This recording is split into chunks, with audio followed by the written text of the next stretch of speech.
Yes,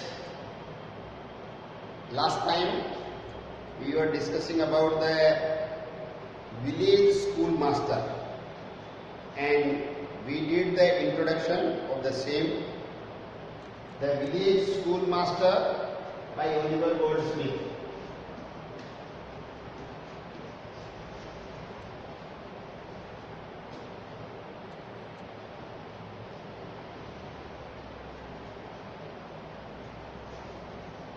village school master, writer हैं Oliver Goldsmith.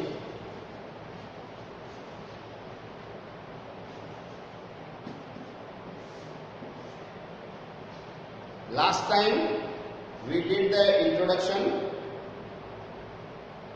page number 23 in our book. We have gone through about the poet as well as interpreting the poem.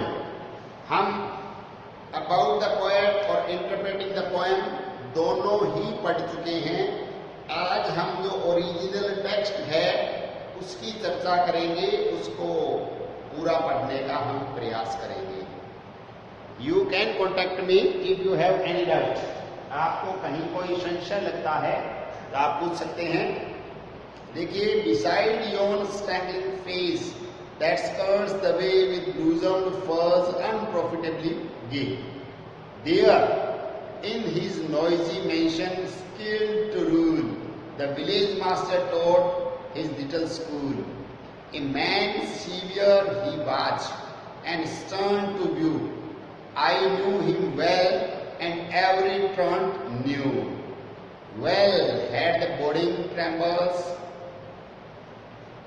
learned to trace the day's disasters in his morning face. Full well they laughed with counterfeited glee at all his jokes, for many a jokes had he. Full well the busy whisper circling round conveyed the dismal tidings when he frowned. Yet he was kind, or if severe in aught, the love he bore to learning was in fault. I think full stop is there. कविता को बेटा कभी भी पढ़े तो हमें full stop तक पढ़नी होती है। हमेशा ध्यान में रखें कि कविता कभी भी ऐसा नहीं है कि बीच में हम रुक गए। कविता जब पढ़ेंगे तो जहां से शुरू किया है उसके बाद फुल स्टॉप आएगा, तो फुल स्टॉप आएगा वहां हम रुकेंगे और उतने का हम एक साथ इंटरप्रिटेशन करेंगे। आप लोग गौर से सुने। देखिए, ये शुरू में जो लाइन लिखी हुई है ये अपने को दृश्य बता रही है। बिसाइड्स का मतलब उसके पास पास साथ, योन योन का मतलब है उस पार। Straggling fence that skirts the way. Straggling fence क्या है कि एक बाड़दार सीमा है, बाउंड्री है, जो क्या कर रही है, skirts the way. Skirts the वे का मतलब रास्ते को अलग कर रही है कि गांव से रास्ता अलग जा रहा है। लूजन्ड फर्स्ट अनप्रॉफिटेबली गी। लूजन्ड का मतलब है खिले हुए। फर्स्ट क्या है, एक तरीके की वनस्पति है येलो कलर की, देखने के अंदर बड़ी सुंदर है, आकर्षक है। अनप्रॉफिटेबली गे, ये बहुत ही शानदार एक्सप्रेशन है, इफ यू कैन अंडरस्टैंड। क्योंकि ये का मतलब बेटा होता है happy, cheerful, blissful, but whenever the word unprofitably is used, that is striking. Because most of the time what happened with human being, आदमियों के साथ क्या होता है कि वो कोई न कोई लाभ हानि से ही मोटिवेट रहते हैं, लाभ हानि से ही प्रेरित होते हैं। तो प्रॉफिट होता है तो गेन, अनप्रॉफिट होता है तो सोरो। अनप्रॉफिटेबली और गेन कि उनको कहीं से कोई भी लेना देना नहीं है। जैसे अपने बोलते हैं कि जंगल में मोर नाचा किसने देखा, ये थोड़ा से अलग सेंस की कहावत है, पर आप समझें क्या इसमें समझने की ये बात है कि मोर किसी के नचाने से थोड़ी नाचता। मोर किसी के नचाने से थोड़ी नाचता है, कोई पैसे के लिए प्रॉफिट के लिए थोड़ी नाचता है, और इसलिए थोड़ी नाचता है कि कोई मेरे को देखे कि मोर नाचा, किसने देखा। अरे भाई, दिखाने के लिए थोड़ी नाचता था। मोर अपनी मस्ती में नाचता है, उसको आनंद आता है, इसलिए नाचता है। अनप्रॉफिटेबली ये क्या है कि कोई फायदा नुकसान का सोचते ही नहीं, चीयरफुल है, फूल है, वनस्पति है, नेचर है। नेचर कभी भी इस तरीके का विचार व्यवहार नहीं रखती है। वहां पर, कहां पर, वहां देखिए उस रास्ते से आगे, इन इज नॉइजी मेशन, नॉइजी में शोरगुल भरा। ये पुराने समय की बात है। आज भी बेटा अगर स्कूलों के आसपास से आप गुजरते हैं, स्कूल ध्यान में रखना, कॉलेज नहीं, स्कूलों में क्या होता है कि 5वीं तक का स्कूल है, 8वीं तक का स्कूल है, तो बच्चे छोटे होते हैं अवस्था में, वो चुप नहीं रह सकते, कुछ ना कुछ बोलते रहेंगे। तो उससे जो रास्ते से गुजर रहा है उसको भी पता चल जाता है कि यहाँ स्कूल है, कोई ना कोई लोग इकट्ठे हुए हैं। There in is noise skilled to rule. देखिए व्यक्ति क्या है कि रूल का मतलब होता है शासन करना। तो शासन कौन कर सकता है? शासन बेटा जो स्किलफुल है वही कर सकता है, हर किसी के बस की बात नहीं है। स्किलफुल का मतलब योग्य होना, दक्ष होना। जो व्यक्ति योग्य होगा, दक्ष होगा, शासन वही कर सकता है। The village master told in little school कि योग्य जो गांव के गुरुजी थे, तो वो अपने बच्चों को वहां पे पढ़ाया करते थे। A man severe he was. कैसा व्यक्ति था? बड़ा कठोर, देखने में टफ लगते थे गुरुजी। कोई बड़े आकर्षक और सुंदर और चॉकलेटी चेहरा गुरुजी का नहीं था, रफ टफ रहते थे और थोड़े से क्या लिख रखा है, स्टर्न टू व्यू, कि देखने में जिद्दी से लगते थे। स्टर्न होता है बेटा जिद्दी। I knew him well and every turn new. मैं उनको अच्छी तरीके से जानता था। इसको, गुरुजी को। और ट्रंट क्या होता है पता बेटा? भागा हुआ बच्चा जो स्कूल से भागता है ना, सभी भागते हैं, ध्यान में, कभी कभार मौका जब पड़ता है।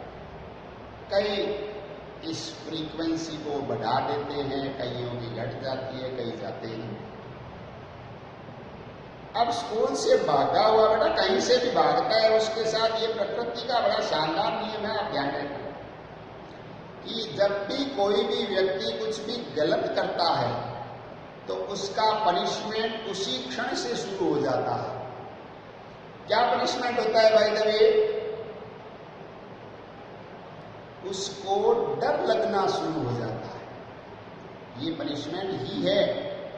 अगर मैंने किसी ने कोई गलत नहीं किया है तो वो क्यों डरेगा? उसको कोई डर नहीं लगेगा।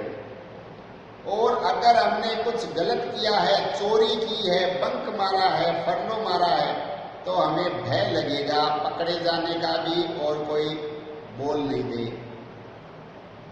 इसलिए जो सच्चाई पे चलेगा वो नहीं डरेगा।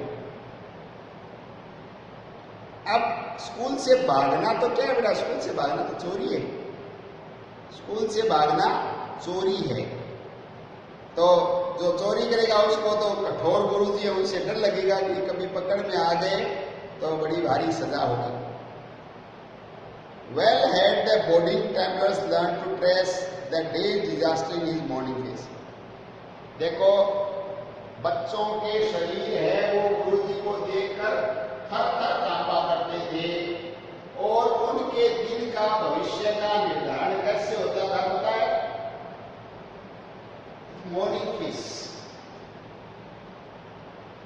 अभी आपको क्लियर नहीं हो रहा है, आपको बताता हूं कि गुरुजी का मूड, फेस का मतलब है हाव भाव, चेहरा, कि गुरुजी का मूड देखकर है ना, गुरुजी का मूड देखकर बच्चों को अंदाजा लग जाता था कि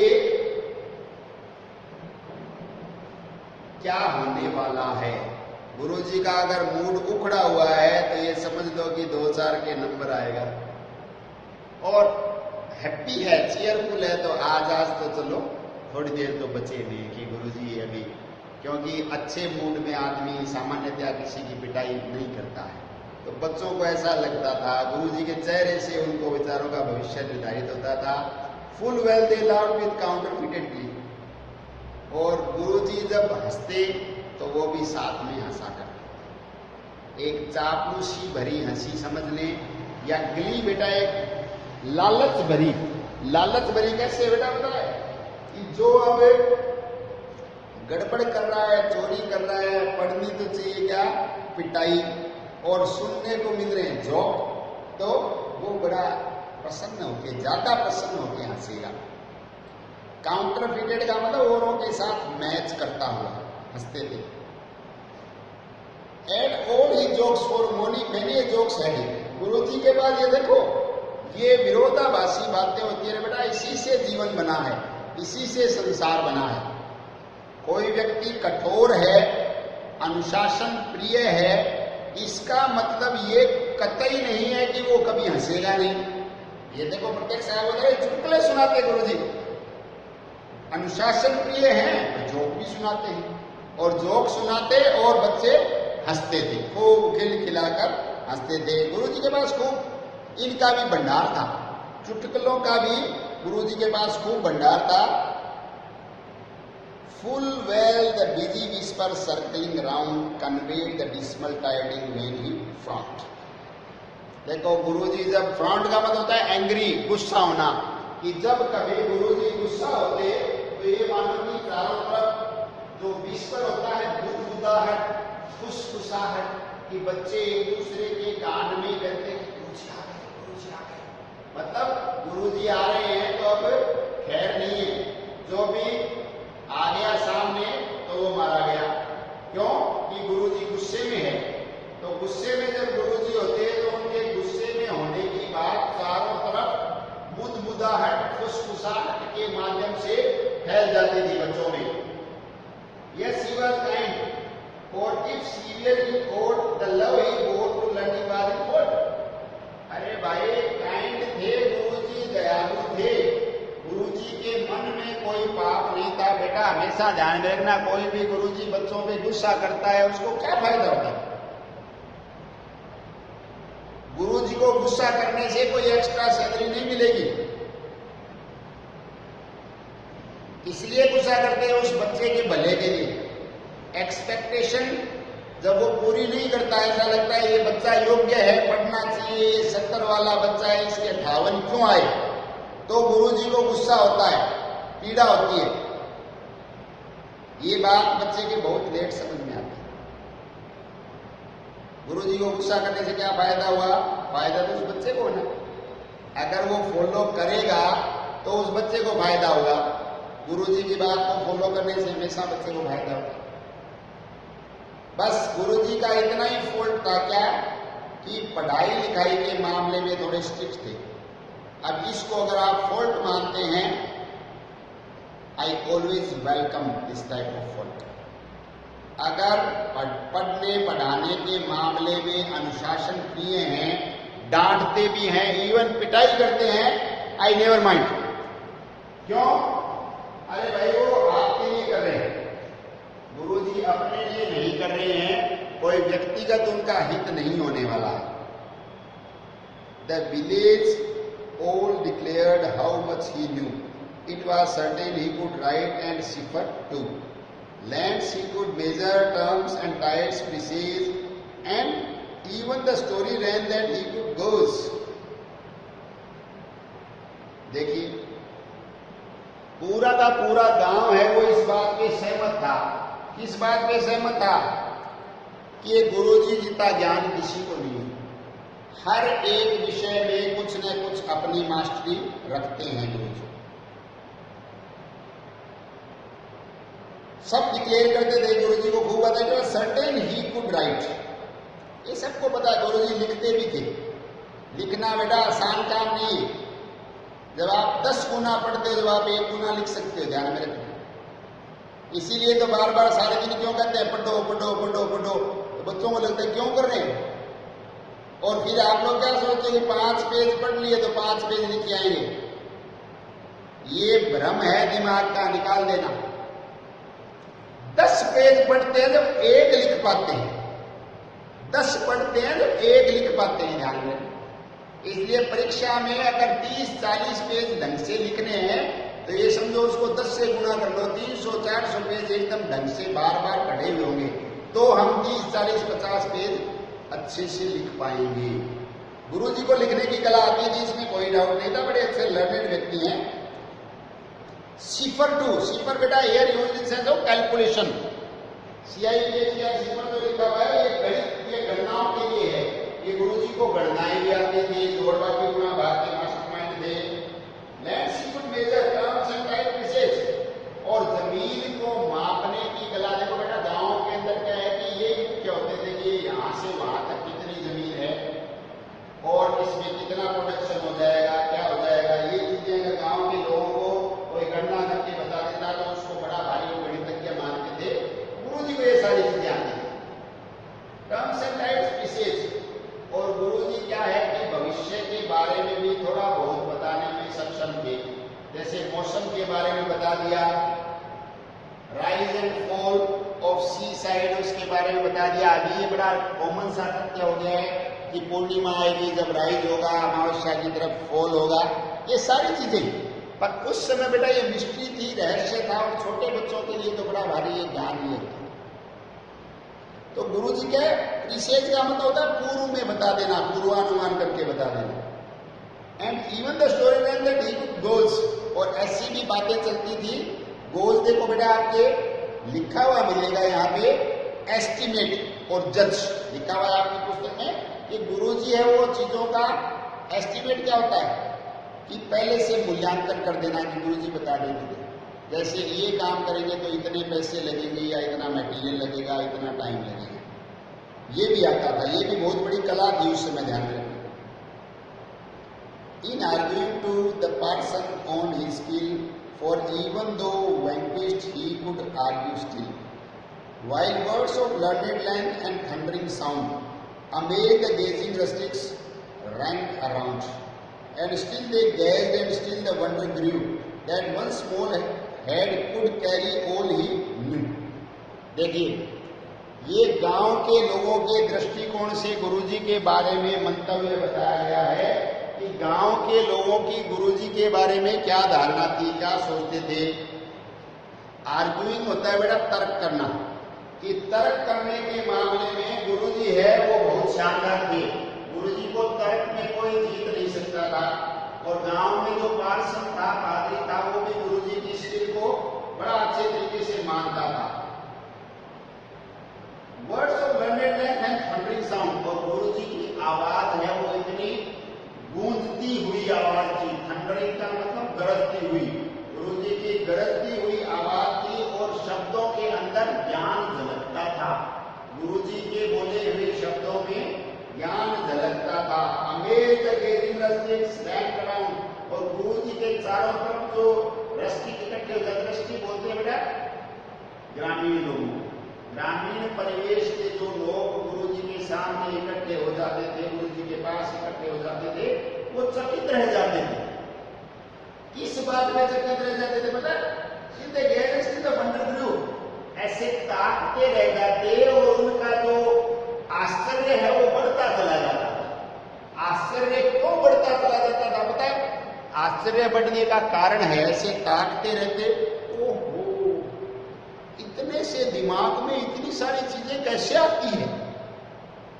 दिमाग तो इतना ही है, खोपड़ी दिखती है उतनी है, उतनी तो सबकी होती थी। तो उनको चंबा क्या होता पता है कि ये इतनी सी खोपड़ी में इतनी बातें कैसे स्टोर करते हैं। आज तो आप कंप्यूटर के युग में जी रहे हो, आपको पता है कि मनुष्य के दिमाग की क्षमताएं हैं वो असीमित है, दिमाग की क्षमताएं हैं वो ऑलमोस्ट अनंत है, हम कितना भी याद रख सकते हैं। ये जो बताते हैं जीबी जितनी मनुष्य के दिमाग की मेमोरी है उसकी कोई गणना ही नहीं, क्योंकि कंप्यूटर भी आदमी ने बनाया है देखिए। पर उस समय बड़ा अचंभा होता था। और बेटा ये ध्यान में रखना कि वो उनको अचंभा होता था कि कैसे ले जाते। ये कौन सा युग था, ये मैं आपको बताता हूं। ये वो युग था जब गांव में लोग क्या सोचते थे पता है, कि जो रेडियो है, रेडियो के अंदर कोई बैठा गा रहा है, ऐसी अवधारणा थी, ध्यान में रखना।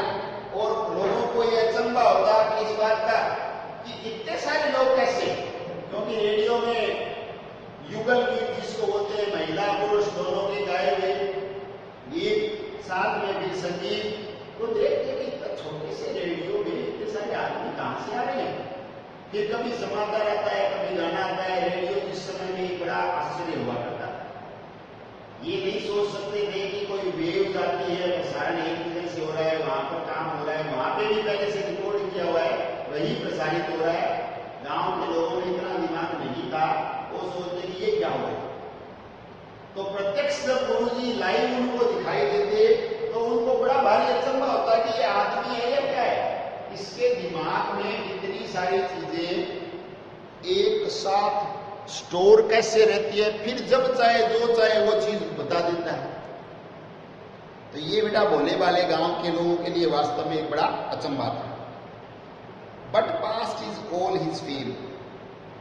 ये देखो अब 6 शब्दों के बाद ही फुल स्टॉप लगा दिया है, but past is all his feel.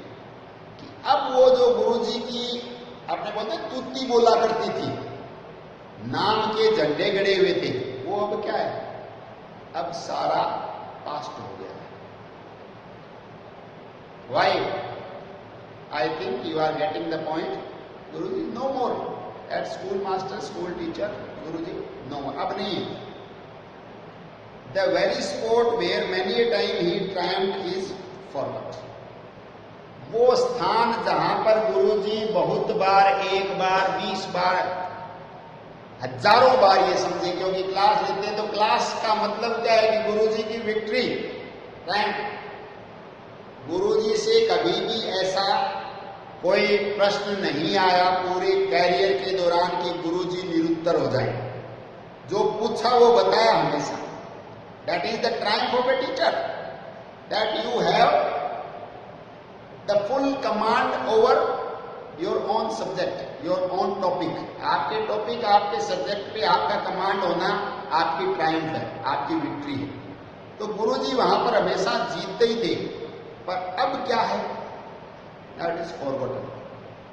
ये बड़ा समय का फेर है सारा, कि किसी समय कहीं पर किसी व्यक्ति का नाम चलता है, पर हमेशा कुछ भी नहीं है इधर, कुछ भी नहीं है। ध्यान में रखना, राजा महाराजा प्रधानमंत्री मनुष्य है। मनुष्य के लिए समय बहुत बड़ा तथ्य है। मनुष्य का जो जीवन है, इवन आप समझिए मनुष्य का जो अस्तित्व, एग्जिस्टेंस है, वो समय के सापेक्ष ही है। हम समय से परे अपने अस्तित्व को अभी सिद्ध नहीं कर पाए हैं। इसलिए समय तो बेटा अपने सब पर लागू है। अब गुरुजी का जब समय था तो उनका नाम चलता था, जिसको बोलते हैं डंका बोलता था। पर अब गुरुजी नहीं है, वो नाम भी नहीं है, वो सारी चीजें भूल गए हैं, क्योंकि 25-30 साल हो गए, पीढ़ी बदल जाती है। अभी आप कॉलेज में पढ़ रहे हो, 30 साल बाद आप अपने बच्चों को भले ही बताओगे कि हम वहां पढ़ते थे, वहां बैठते थे, वो गुरुजी पढ़ाते थे। अब कौन से गुरुजी दुनिया में हैं, कौन से नहीं है, ये तथ्य है बेटा, ध्यान में रखना। ये समय का जो पहिया है हमेशा कंटिन्यूअस चलता ही रहता है। आपको इस छोटे से एक्सट्रैक्ट में गुरुजी के कैरेक्टर के बारे में जो बातें बताई गई है उनको ध्यान में रखना है। और एक ये भी ध्यान में रखना है, दिस इज एन एक्सट्रैक्ट। ये एक्सट्रैक्ट है कहां से? The deserted village. Deserted village बड़ी कविता है, बड़ी कविता है, उसमें से छोटा पीस लिया गया है, द विलेज स्कूल मास्टर। ये अपनी कविता पूर्ण होती है। कहीं पर आपको कोई डाउट लगे आप प्रश्न पूछ सकते हैं। Okay, thank you.